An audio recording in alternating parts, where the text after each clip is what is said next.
What is next for the Denver Broncos entering this week, sitting at 1-5 on the season? What are some things we'd like to see in the remaining part of the first half of the schedule? What would we like to see in the second half of the schedule? Plus, is there going to be an emphasis on developing players? Where you're going to get all that conversation on this morning's brand new episode, Good Morning Broncos.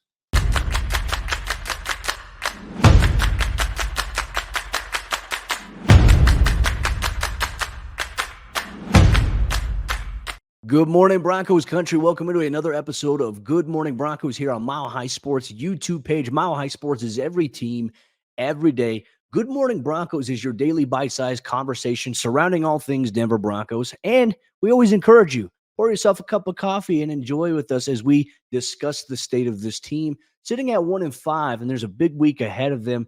And really, I think there's some question marks that we have for the remainder of the season regarding player personnel, regarding maybe even structure of the franchise and how they go about operating things. You're going to get all that conversation today. I want to give a special shout out to our friends over there, Superbook Sports. But let's talk about this, folks. I mean, Denver is in a very, very interesting spot here, sitting at 1-5. And the one thing, the one conversation I have with myself internally, especially as I'm driving, deep thoughts, shower thoughts, whatever you may have, I sit here and I'm just looking at this Denver team sitting at 1-5, and I'm shocked. I'm surprised. I did not expect that at this point of the season we'd be saying, okay, hey, Denver's at 1-5. There could be a lot of changes coming down the pipe here for them, especially regarding roster, especially with the NFL trade deadline coming up on October 31st. Like, there's a lot of action that could be coming up here this week, possibly today, going into next week. And Denver's got 2 games left before they have the bye week. And unfortunately, you're going to have some chatter leading up to these next 2 weeks. After Denver plays the Kansas City Chiefs next weekend, what you're going to see is there's a 2-day period.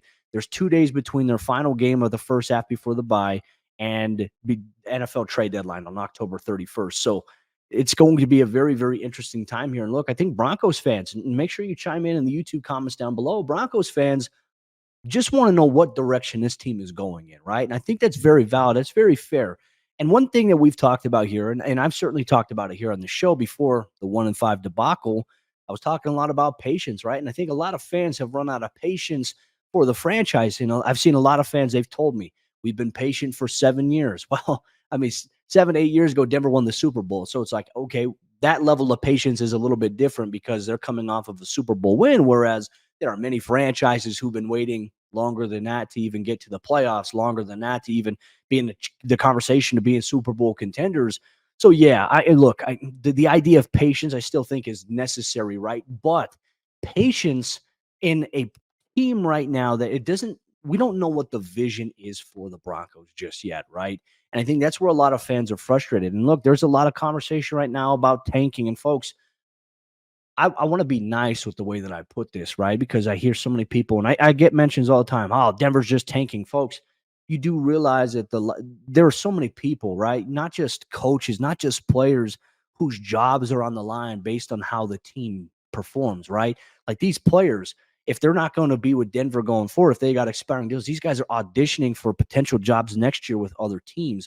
No player in that locker room is going to intentionally and willingly, as competitors, tank and perform or underperform just so that they lose games. Like, that's just not how it is. And this idea that that's going on right now with this Broncos team is frustrating. Now, there's some things that you can talk about on the coaching side where it's okay. These decisions are mind-boggling, and we'll dive deep into some of those here in a little bit. But the reality is you cannot tank. And these players in that locker room, I can tell you this by talking to these guys, knowing a good portion of these guys, that's not in their DNA. Now, Denver's losing. Like, they're a losing football team. They've got a losing culture, and they're trying to figure out how to turn it around, and they haven't been able to do that in 7 years. You win Super Bowl 50, you win next year, you go 9-7 the following year, and then all of a sudden things just go downhill, right? Gary Kubiak steps away, you hire Vance Joseph as the head coach. That's when the losing began to spiral here with the Denver Broncos. And for me, I think the frustrating thing to watch here with this team is there is a wide variety of talent across the board every year with the Broncos, right? But for some reason, they can never reach or maximize their potential in terms of the talent that they have. And we always talk about it. Everything looks good on paper, right? But then when you get to the on-field stuff, it just doesn't translate. It doesn't formulate here. I think that's where Broncos fans are becoming very, very frustrated with the overall product. And And rightfully so. Look, there were a lot of Broncos fans that reached out to me and said that they were asked to, season ticket prices increased by 40% for them this year just to watch this type of on-field product. Now, I think there's a very valid point from a fan base perspective. You're being asked to pay extra money. You're being asked to do a little bit more just to watch the same thing or just to watch something that is worse. Now, we've all had this conversation. Last year, we thought it was a disaster for Denver.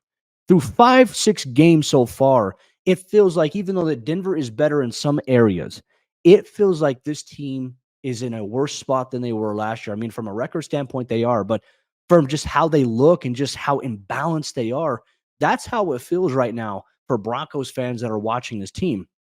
And look, the schedule doesn't get any easier. Denver's going to play the Green Bay Packers this week at Empower Field at Mile High. Then they're going to go around next weekend. They're going to host the Kansas City Chiefs, who they've lost 16 straight to. It could be 17 straight to next Sunday.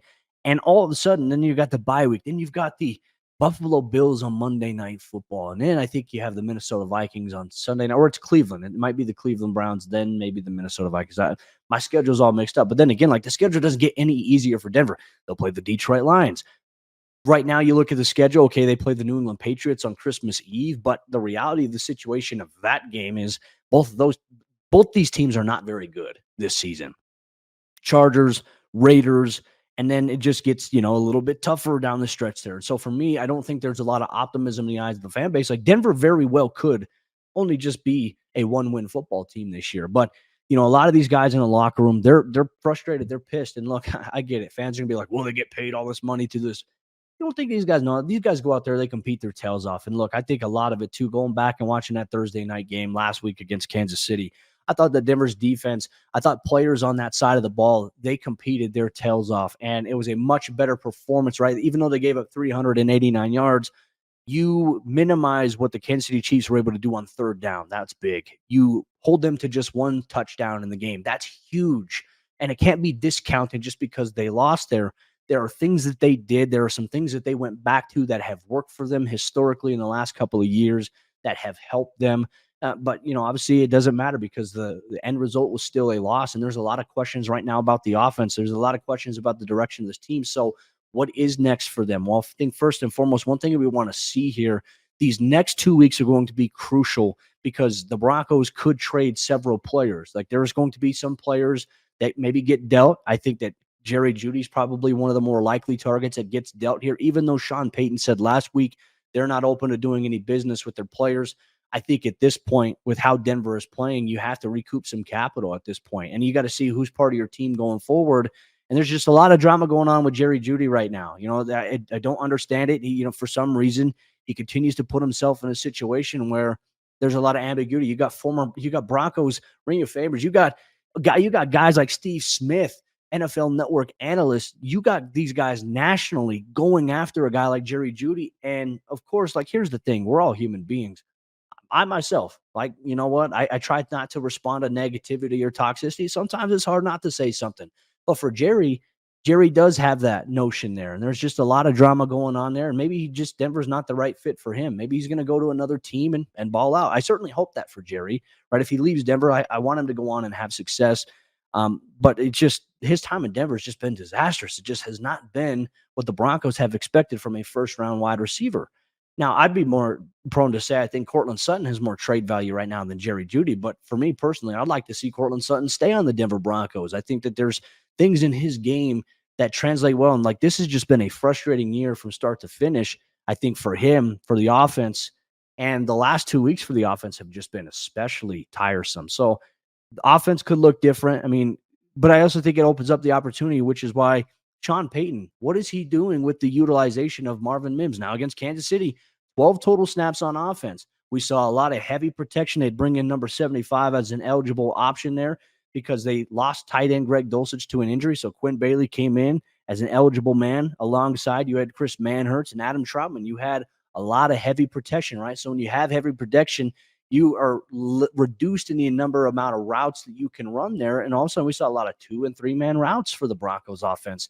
And unfortunately, the Broncos offensive line has struggled to the point at the tackle position, left and right, where they haven't been able to stop anybody. George Karlaftis, Chris Jones made it very difficult for Russell Wilson to have a clean pocket. A nickel blitz or a safety blitz made it even more difficult. So while Russell Wilson is getting piled on by fans, I think in the context of going back and watching the film, Russ obviously has to play better. One interception was entirely on him. That was to Nick Bolton. It was his first interception of the game there. He just stared down Jeudy on I think it was a 2 or 3 man route concept where Jeudy was supposed to sit. Nick Bolton didn't bite on the running back, and he just dropped back and intercepted it. The second interception was a pass that was tipped at the line of scrimmage, deflected high into the air. Can't get mad at Russell Wilson for that, but there just wasn't any offensive game plans or route combinations or protection that was good enough to give Russ time to throw the ball, to develop stuff in the short to intermediate passing game. To me, that's a little bit frustrating when you have a guy like Marvin Mims, who's your most explosive player on offense, who has your most explosive play so far this season, your biggest chunk yardage this season on offense and in the return game, and you're only getting him 12 snaps on the offensive side of the ball. To me, I don't understand where Sean Payton is going with it. You talk so much like you invested a round 2 pick on a guy who's got this explosive nature, and everybody right now is sitting here wondering, Sean, what are you doing with Marvin Mims? To me, it's just one of the biggest questions that I have here. Now, in terms of utilizing some other young guys, like he is utilizing Jaleel McLaughlin. I think you're going to see a lot more Javonte Williams and Jaleel down the stretch here for Denver.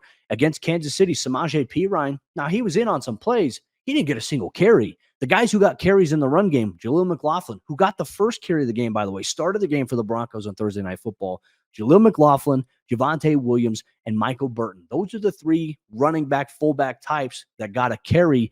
And Samaje Perine hasn't been able to do too much here for Denver offensively this season, which, you bring him in the offseason to be a key bell cow type back behind a guy like Javonte Williams, good insurance policy in case Javonte wasn't ready for the start of the season, how we all initially had feared. But Javonte's progress that he's made coming back from the ACL has been spectacular. Then he had the quad injury. Samaje just hasn't had the bounce that we've seen him have previously in Cincinnati, and he hasn't had the impact that we've seen him have previously for the Cincinnati Bengals. And you've seen Jaleel McLaughlin come in and have a little bit more bounce, a little bit more impact in the run game, and also out of the backfield as a pass catcher. And to me, I think you have easily now supplemented. I think Jaleel McLaughlin has become that running back 2 behind Javonte Williams. I think both those guys are maybe 1A, 1B. And all of a sudden, now you're asking yourself, what are you going to do with Samaje Perine? I think it's another interesting point, too. You look at the free agency signings that the Broncos made this offseason. Mike McGlinchey's going through a really, really rough patch. Like, this is not a great start for him to his Broncos career. Then you've got Samaje Perine, who's going through his own wide variety of struggles right now. You bring in some of the guys, some former New Orleans Saints. Those moves necessarily haven't panned out either for you. And so part of me is wondering, like, everybody's giving George Payton a lot of grief, but George Payton is making the moves based on what Sean Payton is asking for. Sean Payton asked for these guys to be brought in. He asked for the team to sign them, and he did just that. So maybe is there an issue with Sean Payton's evaluation of the players? Does he overvalue maybe players he's been familiar with, and it's not matching up or meshing well with the scheme that he's running? I'm not entirely sure where it is. These are just, thoughts and things that we're seeing from the outside. But I think ultimately for where Denver is at right now at 1-5, you have to invest, I think, the rest of this season in developing your younger players, get them more playing time. And I'm talking, look, if you're going to trade Courtland Sutton or Jerry Jeudy, if you're going to do that, we better see 30, 40 snaps of Marvin Mims on the offensive side of the ball, wide receiver, running routes. And I keep hearing people say, well, maybe the Broncos don't believe his route tree is polished enough. That's ridiculous. You see how fast this guy is? Like, this is a guy who can run routes. Now, he's not going to be like Justin Jefferson. He's not going to be like Devontae Adams. This is a guy who's got ridiculous straight line speed. He's got the ability to plant his foot and get across on in-breaking routes, out routes, comebacks, hitches. I mean, he can do all these things. So I don't want to hear that, okay, well, he doesn't have a polished route tree. That's not true. I've seen this guy run routes at practice. He's pretty damn good as a route runner. But obviously, there's room to grow. To me, we better see a little bit more of Marvin Mims getting featured inside the Broncos offense. He's too explosive. He's too special of a player, and you can do that. You can obviously have him. You can have guys like Jaleel McLaughlin. And I'm very curious to see what Denver's going to do at tight end with Greg Dulcich suffering another hamstring injury. That takes out another explosive player. Denver's offense has become very one-dimensional without explosiveness at tight end. And look, Chris Manhurst, big physical body, solid blocker. Adam Troutman, very reliable pass catcher, but not fast, doesn't have the speed or explosiveness that can impact you. So I truly do not know what Sean Payton is going to do the rest of the way, but all eyes are going to be on him. There's a lot of pressure. And look, a lot of his offseason comments about, staying out of the headlines. Well, he's put the Broncos in a position to be the laughingstock of the NFL because of his comments specifically. And look, I like Sean Payton's fire that he has. I really do. But when you're preaching to your players, we don't want you to put out bulletin board material. Well, Sean Payton went out this offseason, put out a ton of bulletin board material, and the standard that he tries to apply to the players apparently doesn't apply to him. And I think that's where the issue is. And I think that's where you can see, like, perceived as, if I'm a player in that locker room saying, this guy's telling me I can't do this, but he's out here doing this and making it about him. He's putting a bigger target on our backs. Like, that would be my perspective from the player lens side of things. That, I think, is where the issue lies right now. So a lot of the things that Sean Payton has said coming into the season, they've come back to bite him in the tail. And karma has not been very kind to the Denver Broncos, sitting at 1-5 on the season with a very, very tough schedule remaining the rest of the way here. And look, Broncos country, I don't know where Denver's going to go from here, but you have 2 weeks left before your bye week. There could be some personnel changes. There could be some coaching staff changes in the next 2 weeks. And I'll be very, very curious to see what Denver decides to do, whether or not they become sellers at the NFL trade deadline, which is on October 31st here. But the one thing that I can guarantee is we're going to have you covered every step of the way here on Good Morning Broncos on Mile High Sports YouTube page. We just surpassed 3.5K subscribers. Help us get to 4K subscribers here by hitting that subscribe or that follow button. Plus, you have the Denver Nuggets and Colorado Avalanche seasons ongoing. The Avalanche season has already started. The Denver Nuggets season is beginning here. They've got some preseason play here. Ryan Blackburn has you covered with the Pickaxe and Roll podcast here on Mile High Sports. Arif Dean has you covered with Hockey Mountain High, covering all things Colorado Avs.